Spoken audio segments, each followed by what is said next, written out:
quoi? Il faut absolument que les armées africaines se donnent les moyens de défaire les troupes de l'OTAN en Afrique. Ce n'est pas impossible. L'Afrique a pour elle, 1, l'avantage démographique, 2, l'avantage de la connaissance du terrain, et puis de 3, l'Afrique est en train de construire de grandes alliances avec le monde multipolaire. Elle peut et elle détient d'ores et déjà une haute technologie de combat de libération militaire.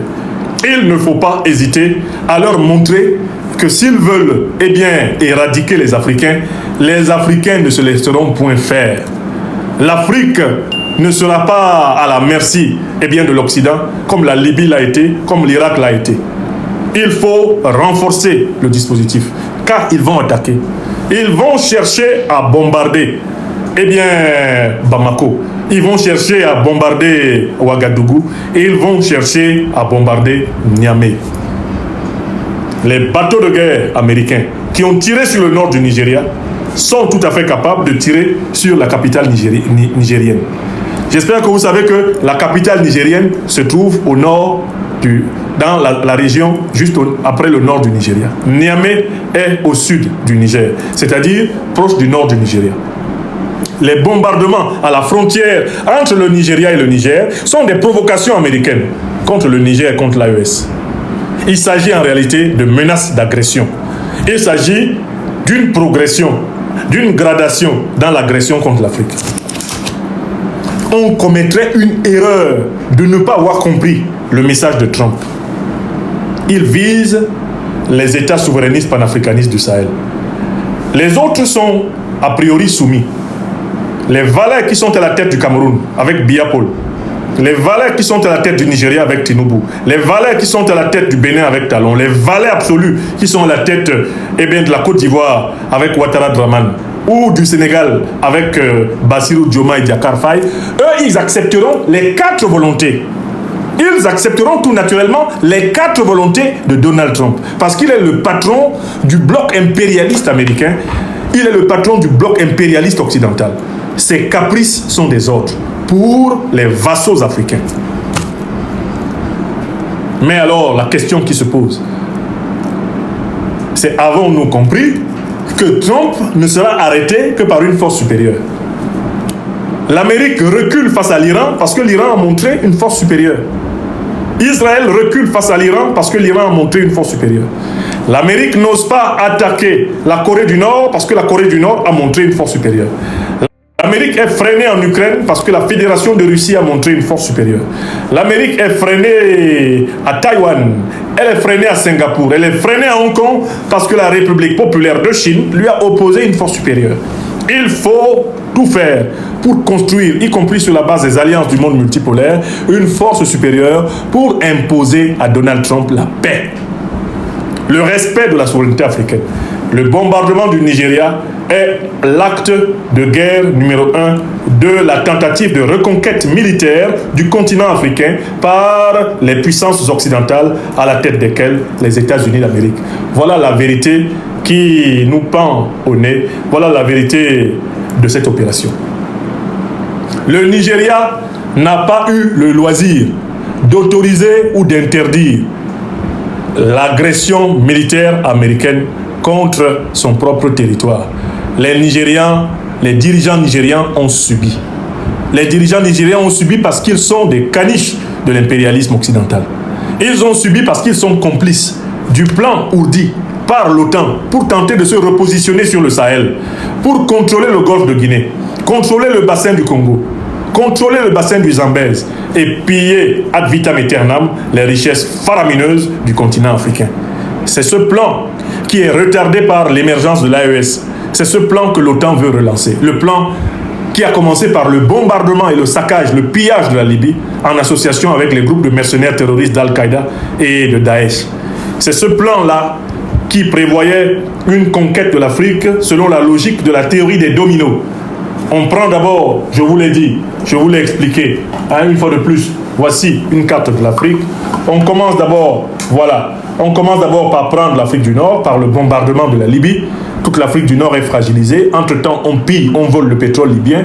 On organise l'invasion du Sahel d'accord, depuis la corne du Sénégal jusqu'à celle de Djibouti, et ainsi tous ces pays-là acceptent des bases militaires américaines, des bases militaires occidentales, et ils sont pillés.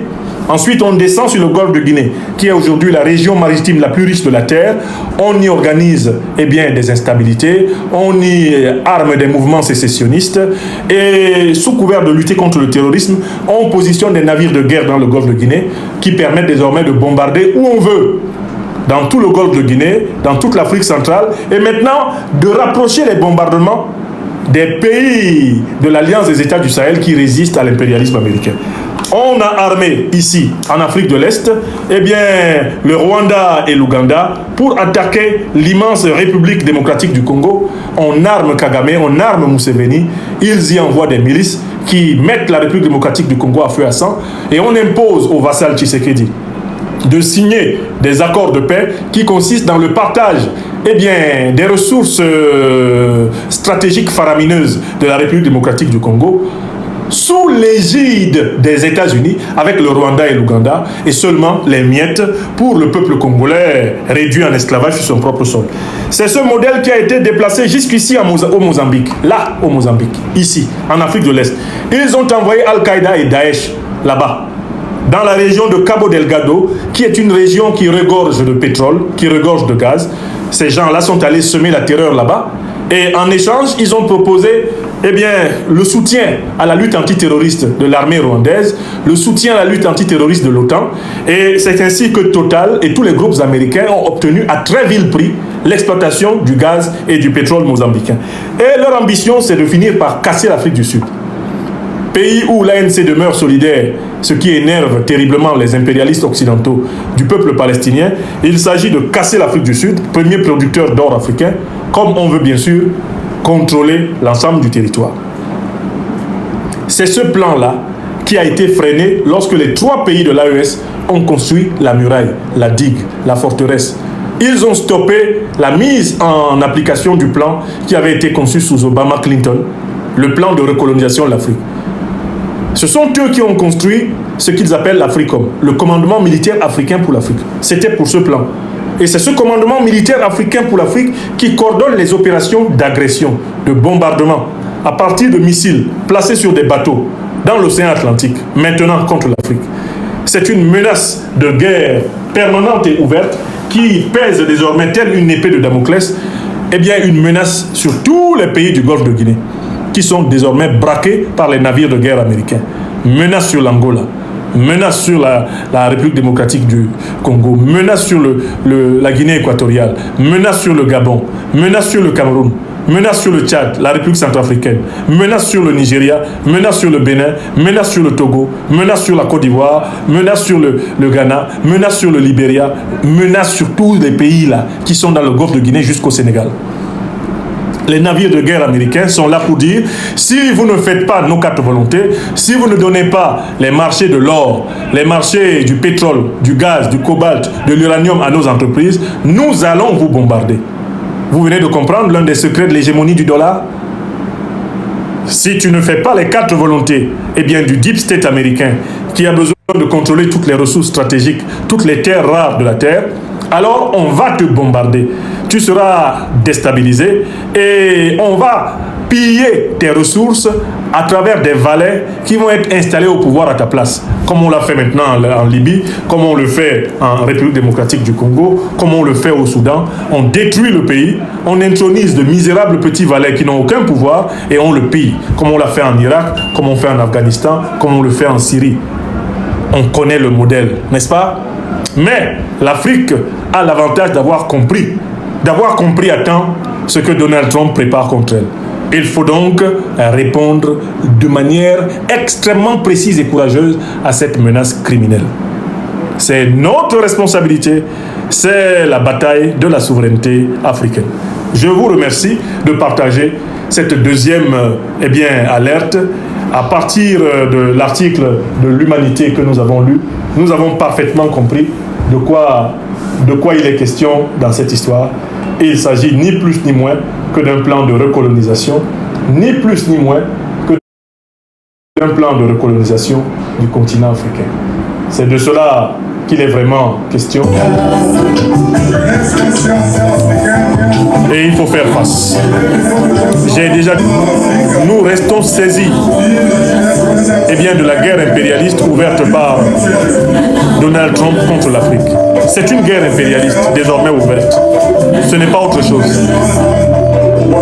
Les prochaines cibles de Trump sont connues. Elles sont citées par les services officiels de Trump lui-même. Ces prochaines cibles sont parfaitement connues. Il ne faut pas que quelqu'un d'entre nous fasse semblant, il ne faut pas que quelqu'un d'entre nous fasse semblant de ne pas le savoir. Les prochaines cibles de Trump sont connues. Elles sont vraiment connues et que nul n'en ignore. Que nul n'en ignore. Merci infiniment, mes chers amis. Je vous souhaite une bonne suite de journée. Portez-vous bien. Merci beaucoup.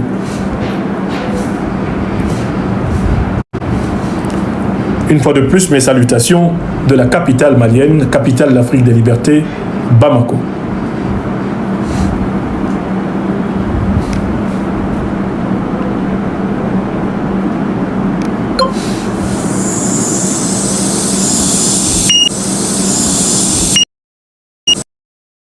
Je vais te dire un truc.